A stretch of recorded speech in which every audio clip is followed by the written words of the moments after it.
The time in your way of reckoning is coming into a critical number of days. We prefer to see it as sequential events, but since the knowledge of what these events might be is not available to you, time will have to be your way of being aware. We shall try to coordinate time-event correlation with regard to these events that are important for you to be aware of. At the moment, the contact between the parenting groups is the main focus. As things progress, we shall give you such information as is appropriate. The methods of contact between members must be such that no clear pattern is apparent, and the language used must be vague. As we mentioned before, certain words must not be used, and certainly none consistently. Many of these people have their own pet names for those we often discuss. It would be well to avoid using these, but merely to allude to them, or better yet, not to refer to them at all. This will help to prevent triggering the watchdog systems that monitor you on your regular basis. All systems of contact are monitored. You would do well to get accustomed to that understanding. The more recently a method has come into use, the more easily it is monitored. Unfortunately, wire and tomato soup cans just can't fill the bill. So it is thought and caution that you must use your communication devices. The dilemma of face-to-face meetings is that if you meet in a public place, you will be noticed. And if you begin to meet in clandestine ways, you will be noticed. This begins to sound like one of your spy movies, but things are as they are. At this point, of course, there is no problem. But as there begins to be meetings among those of you who are apt members of this project, 2 and 2 will begin to make sense to them. The ball must be passed onward and outward with little return contact regarding the project in a repetitive fashion. No one person or group of persons is to shepherd the project. All future meetings for business or personal reasons must purposely exclude any reference whatever to this project. Phone calls, etc., must not be for the purpose of comparing notes. At a certain time, the appropriate group shall come together for one meeting in which the ideas of the future experience of mankind shall be blended together. A simple statement of purpose will arrive at identifying a new genre of experience of the focus of this project. This is the time that the choices of to whom the baton is passed must be carefully contemplated by each person in a small group.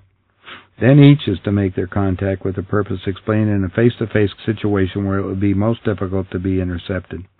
Choosing through spur-of-the-moment decisions of appropriate basis is best.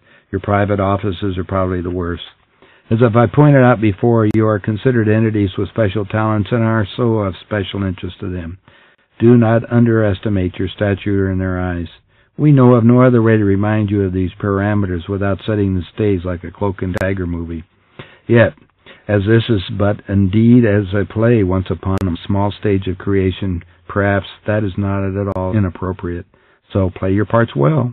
Just remember that your timing might not be as perfect as Bruce Willis is in the movies. This will come as perhaps a little late, since the first of the meetings have already happened, but that which is focused into this message has already been made to each of the contacts through other levels of knowing within the unconscious awareness. It shall be known to set the parameters. Other levels of your awareness are being instructed in this process in other ways than this. We are pushing you, but once the process has begun, it shall move more quickly than you imagine, for the pressure builds. The understanding of the hell that is planned for each and every human spirit shall cause the focus of a new paradigm to appeal to each contact at the spiritual level to a profound degree. A desire to participate and help with the solution to the planetary dilemma will be like letting go of a long-held breath within the spirit of each. An overwhelming gratefulness shall bring forth the action necessary, for it is said, God loves a grateful heart.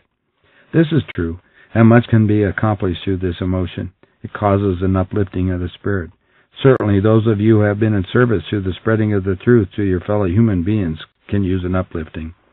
As the acceptance of the future plans for this planet has come into your understanding, the failure of the people to grasp this, and their refusal to believe its existence, has caused you to face many a discouraging hour.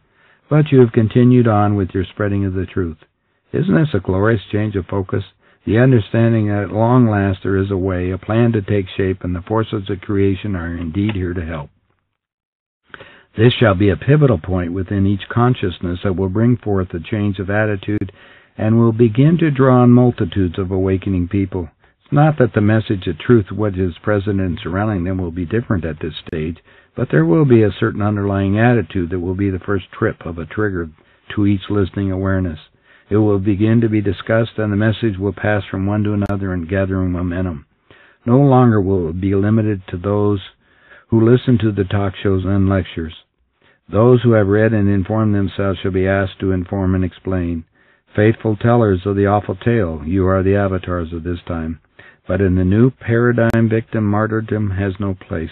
It's not in the